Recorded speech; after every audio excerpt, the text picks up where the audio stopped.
Good morning sa inyo. Nandito na ako sa Terminal 2 sa Gate 16A. Papunta po tayo ng Boracay. Ayan po, nakasakay na po ako ng eroplano niyan. Ang lipad po natin ay papuntang Katiklan. Ayan, kung makikita nyo, kinuhanan ko yung aerial shoot. Medyo cloudy kasi balita ko may bagyo. Pangit ng punta ko ng Boracay, may bagyo. Pero subukan natin. Siyempre, gusto natin mag-enjoy. Lahat naman gagawin para mag-enjoy eh. Hindi natin inaasahan yung pabok natin na may bagyo. Siyempre, gusto lang naman natin sumaya. Yan, medyo cloudy. Makikita nyo. Yan, saan yan eh? Bandang MOA. Yung ginagawang artificial na isla. Sa MOA yan eh. Sa likod ng MOA, sa seaside. And medyo cloudy. Taas 25,000 feet daw sabi ng piloto ang lipad namin. Kung gaano kami kataas. Yan, kung mapapansin nyo, parang kumakalog-kalog. Tama doon yung sinabi. Ilang beses na rin naman na ako nakakasakay ng eroplano. Tapos yan, malapit na kaming bumaba niyan eh. Malapit na kami bumaba niyan sa kuha ko na yan. Session na kayo sa video ko, medyo putol-putol. Wala po kasi akong GoPro o wala akong magandang camera. Ginagawa ko na lang, kumukuha lang ako ng shoot. Kumukuha lang ako ng video na putol-putol. Tapos yan, i-edit ko ng ganito. Magbo-voice over ako. Ganda no? Ganda ng Pilipinas no? Ganda ng mundo. Ganda ng mga isla. Yan. Yan, nakalapag na kami. Salamat sa Diyos at ligtas kaming nakalapag kahit may bagyo. Ang galing ng kapitan namin yan, galing ng kapiloto namin dyan. Kahit tumuuga-uga kami sa ere, hindi kami kinabahan kahit may bagyo. Yan na. Tapos pababa na tayo ng aeroplano niyan, boys. Ayan yung sundo namin. Ayan yung bus na pagbaba ng aeroplano, diyan kami sumasakay. Yang nasa unahan ko na lalaki na yan, negosyante yan eh. Nakasabay ko yan sa tricycle. Ang ginawa niya, gusto niya may kasama siya sa tricycle. Kasi sa tricycle, pag solo ride ka papuntang port, 150. Pero pag may kasabay ka, 75 lang ang isa. Ang ginawa niya, nilibre niya ako.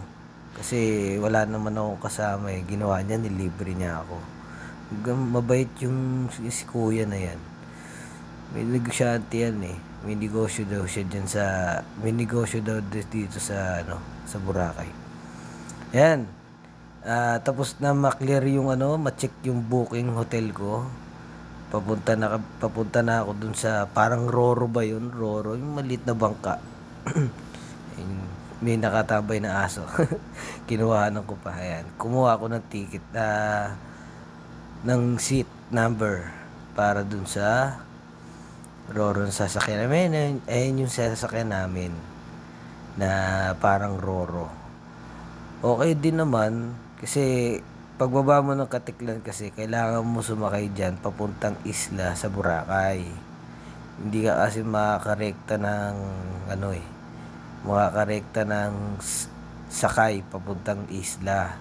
Kailangan tatawid ka pa rin ng dagat. Pila muna kami, pila. Meron dyan meron dyan babae. Medyo natatakot dun sa uga-uga ng alon. Medyo maalon kasi masama nga yung panahon.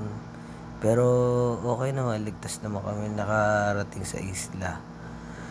Pang number 2 kasi yung number 2 yung upuan ko. Ayan lang, dyan lang sa bukana na yan. Makikita niyo yung number ko. Ayan, number 2. Yan papunta na kami ng isla sa Boracay. Dyan, medyo dahan-dahan lang yung dahan-dahan lang talaga yung patakbo ni kuya. Tsaka medyo nasa gilid kami ng isla, hindi kami sa hindi kami sa bandang gitna. Ayan na, nakababa na kami ng isla ng Boracay. Ganda dyan, boy. Panoorin nyo na lang. Nakakapagod pala mag voice over. Ayan, binababa ibang bagay. Pag meron kang bagay, may tagababa dyan. Dito pa lang okay na, linaw na eh. Pero hindi sila nagpapaligo dyan. Kasi nga, parang ayan din yung port nila. Ayan, nandito na ako sa Boracay. Papunta na ako sa hotel ko. Papunta pala ako sa hotel ko, may makakasalubong ka ng mga iba't ibang turista. Marami din nagtitinda ng mga souvenir. Ito na yung mismong beach ng Boracay. Nasa station 2 ako ang hotel ko kasi, pangalan ng hotel ko ay La Carmela Hotel. Ayan guys, medyo maalon. Try ko nga mag-surfing dyan eh. Buwelo lang ako, kararating ko lang eh. Kailangan ko magpahinga, may jet lag pa ako sa biyahe. At puyat, maaga kasi yung naging flight ko.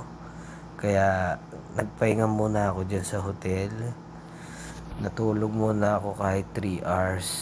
Ito nga pala yung hotel ko. Boom! Ako lang mag-isa pero dalawa yung kama ko.